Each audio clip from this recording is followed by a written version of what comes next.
Tuba, and this is the fourth module of lecture 2. Main total main 10वां module है ये. And this is about the रोज़ा, सोम के बारे में. फास्टिंग पर्शियन वर्ड है. रोज़ा जो है वो रोज़ा क्या है, पर्शियन वर्ड है. और अरबिक में इसको क्या कहते हैं, अल सोम, सोम कहते हैं. जिस तरह नमाज भी फ़ारसी ज़ुबान का लफ्ज़ है और अरबिक में उसको क्या कहते थे, सलात.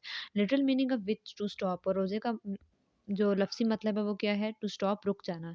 It means to refrain from eating, इसका मतलब है कि खाने से रुकना, ड्रिंकिंग से रुकना. फ्रॉम डॉन टू सनसेट, सुबह सूरज निकलने से पहले से सनसेट तक खुद को खाने पीने से रोके रखना. And abstain from sensual desires, और अपनी नफसानी ख्वाहिशात से रोकना. ये क्या है, रोज़े का मफहूम है कि आपने खुद को रेफ्रेन करना भी रोकने को कहते हैं, एब्सटेन भी रोकने को कहते हैं. That is why it has been given the name Som, इसलिए इसका क्या मतलब है, सोम, जिसका मतलब है टू स्टॉप, रुक जाना. फास्टिंग कब ऑब्लिगेटरी हुई, कब इस फ़र्ज हुई, इट मेड ऑब्लिगेटरी ऑन 10 शाबान टू हिजरी, year and a half after the हिजरत टू मदीना, मदीना से हिजरत, मदीना की तरफ हिजरत के बाद 1.5 साल बाद तकरीबन ये रोज़ा फ़र्ज़ हुआ. और ये this can be a question for the MCQ.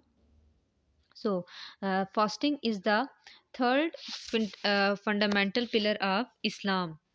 And fasting is obligatory on all adult and Sen Muslims, और जो सारे संजीदा समझ रखने वाले एडल्ट मुस्लिम्स हैं उन पे रोज़ा फ़र्ज़ है. और ये इस्लाम का तीसरा पिलर है. अल्लाह अलमाइटी सेड, अल्लाह अल्लाह अलमाइटी ने सूरह अल बकरा में रोज़ा के बारे में फ़रमाया, therefore he who witness this month, जो तुम में से इस महीने को पाए, मस्ट फास्ट इन इट, उसमें ज़रूर रोज़े रखे. जो रमज़ान का महीना पाए वो इसमें ज़रूर रोज़े रखे, अल्लाह ताला ने सूरह अल बकरा में फ़रमाया. एंड लेकिन इस इस्लाम में जो सिख या ट्रैवलर्स हैं उनको इसमें थोड़ी सी रियायत हासिल है कि Islam has allowed sick travellers and elderly people to skip fasting. और किन कंडीशन में स्किप करनी है, उसकी कंडीशन भी लिखी हुई है. These are a fix number of days, ये कुछ ख़ास दिन होते हैं, रमज़ान के ख़ास दिन हैं, ठीक है. सो हुएवर अमंग यू, तो तुम में से जो भी इज़ इल और ऑन अ जर्नी, बीमार है या सफ़र में है, then he shall complete fasting for the fix number, तो फिर वो अपने रोज़े मुकर्रा नंबरों में जो वो छोड़ेगा वो मुकम्मल कर ले. By other days, fasting on other days, दूसरे दिनों में मुकम्मल कर ले.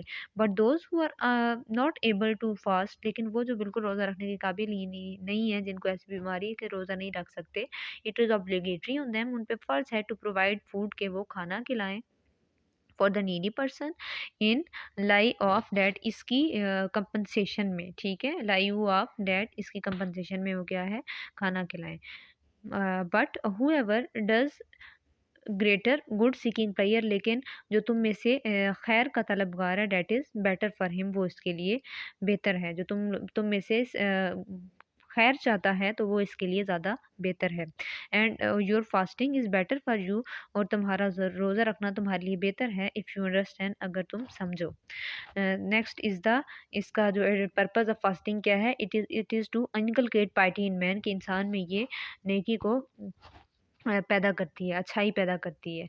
जैसा कि सूरह अल बकरा में अल्लाह ताला ने फरमाया, ओ बिलीवर्स, या ईमान वालो, fasting is prescribed for you, रोज़ा तुम पे फ़र्ज़ किया गया है, as it was prescribed for the people, जैसा कि फ़र्ज़ किया गया था उन लोगों के लिए, बिफोर यू, जो तुमसे पहले थे, सो डैट, ताकि यू मे बिकम पायस, ताकि तुम परहेज़गार बन सको. ठीक है, तो जो रोज़ा है इसकी बहुत इंपॉर्टेंस है, और रोज़ा छोड़ने की बगैर किसी वजह के जो वईद है वो भी आप सल्लल्लाहु अलैहि वसल्लम ने सुनाई है कि ये इस इतना नुकसान है कि ये पूरी ज़िंदगी भी पूरा नहीं हो सकता. जामे तिर्मिज़ी में होली प्रॉफिट सल्लल्लाहु अलैहि वसल्लम ने फरमाया, whoever breaks the fast during Ramzan, जिसने रमज़ान का रोज़ा छोड़ा विदाउट एनी अलाउंस, बगैर किसी रुखसत और इलनेस, बीमारी की वजह से, then if he fasted for all time, फिर वो सारी ज़िंदगी भी रोज़े रखता रहा, इस fasting would not make up for it, तो उसके वो उस रोज़े का कफ़ारा अदा नहीं कर सकेगा. Clear. Next the benefits and effects of fasting, के बेनिफिट्स क्या हैं फास्टिंग के. जो इंसान है, it is the month of training to avoid evil and do well, इसमें ये ट्रेनिंग है आपकी कि आपने किस तरह बुराई छोड़नी है, खुद को किस तरह रोकना है, अपने नफ्स को किस तरह कंट्रोल करना है. Do well, customize to hardship, कि आप इसमें थोड़ी मुश्किल से गुजरते हैं तो आपको इससे बाकी लाइफ में भी आसानी होती है ज़िंदगी गुजारने के लिए. ठीक है, sense of people suffering and problem, और आपको लोगों के जो सफरिंग्स हैं और प्रॉब्लम्स हैं उनका अंदाज़ा होता है कि जो लोग नीडी हैं वो किस किस किस तरह सफ़र करते हैं। Next is punctuality. पंक्चुअलिटी की है, जिस तरह रोज़ा एक पंक्चुअल इबादत है कि उसको आपने मुकम्मल टाइम पे रखना है, मुकम्मल टाइम पे खोलना है, पूरे बाकायदा टाइम पे। So it teach you punctuality. Next is spiritually strong. जो रोज़ा रखता है ये इंसान को रूहानी तौर पे मजबूत बनाता है, और ये स्पिरिचुअल स्ट्रेंथ ही है। It is a spiritual strength that brings a person close to Allah Almighty. तो ये मॉड्यूल बहुत छोटा था। This is end of the module in which fasting को डिस्क्राइब किया गया है। क्लियर? सो अल्लाह हाफिज़ for the next time. Next will be inshallah we will discuss Hajj.